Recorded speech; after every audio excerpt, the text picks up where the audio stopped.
Donc on dit, bon allez, bingo, c'est la nôtre, on y va. Donc je fous les gaz, ça va assez vite. Quand on est à Bellara, le jet ski, il faut conduire assez vite. Le surfeur derrière, il en prend plein les jambes. Et là, je le lance. Mais comment il est parti, lui? Oh, enculé, comment il est parti tout seul? Oh là là, celle-là, elle est belle. Oh là là. Oh le bruit. Il a. Je lâche le palonnier un peu tôt. Donc pour garder la vitesse, je suis obligé de repartir un peu vers l'intérieur de la vague. Étant trop à l'intérieur, je me suis fait rattraper et je me suis fait avaler par la mousse comme une avalanche. Donc là, ça a été de très longues secondes sous l'eau.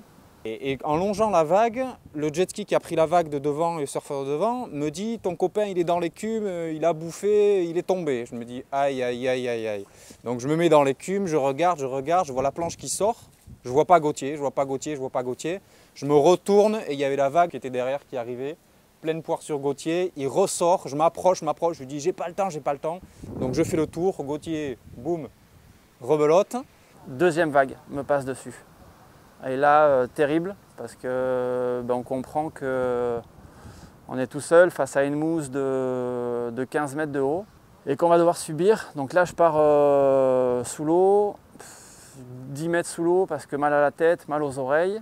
Là, quand je remonte à la surface, le plus beau jour de ma vie, Julien qui est là avec le jet ski. Sur cette vague, Gauthier s'est retrouvé 2 fois de suite à 10 mètres de profondeur. Il a dû faire 7 brasses pour remonter. C'est pour faire face à ces moments-là qu'il est devenu indispensable de se perfectionner dans une autre discipline que le surf, l'apnée. Septembre 2014, Gauthier et Julien ont suivi un stage d'apnée pour préparer la saison hivernale. D'autres surfeurs, conscients du rôle prépondérant qu'est devenu l'apnée dans leur préparation, les ont suivis.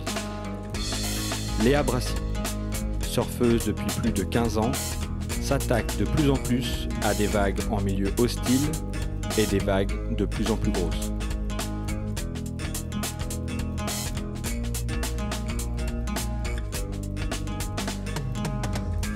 Kylian Guérin, du haut de ses 11 ans, est un sportif de haut niveau. Il a également compris la nécessité de travailler l'apnée en parallèle du surf pour pouvoir progresser, gagner en confiance et être de plus en plus serein quand il se retrouve seul au point d'impact.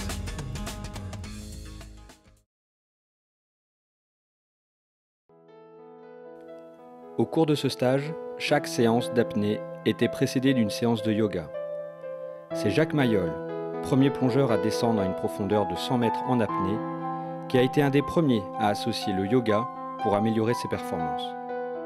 Je connais déjà le yoga parce que j'en avais fait de manière pas toujours très régulière, mais ça m'avait beaucoup plu, beaucoup apporté aussi dans ma pratique du surf depuis, je sais pas, peut-être 7-8 ans.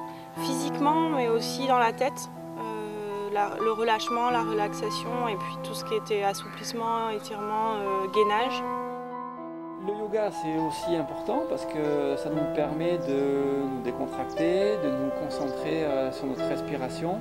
Ça te calme, ça te permet de faire le vide dans ta tête, de vraiment, quand tu fais des respirations profondes, de vraiment changer ton air pour partir sur un exercice après d'apnée ou de travail sous l'eau dans les meilleures conditions possibles. Une partie des séances d'apnée s'est déroulée en piscine. Le travail s'est fait aussi bien en apnée statique qu'en apnée dynamique.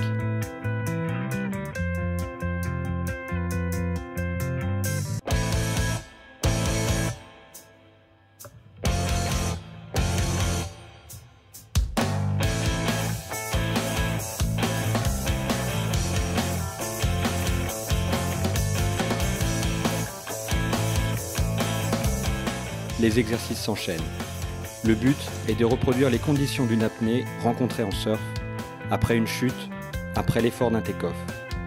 Le but est d'habituer son corps, lui donner des repères et de prendre conscience de toutes les sensations ressenties en apnée en le poussant dans ses retranchements.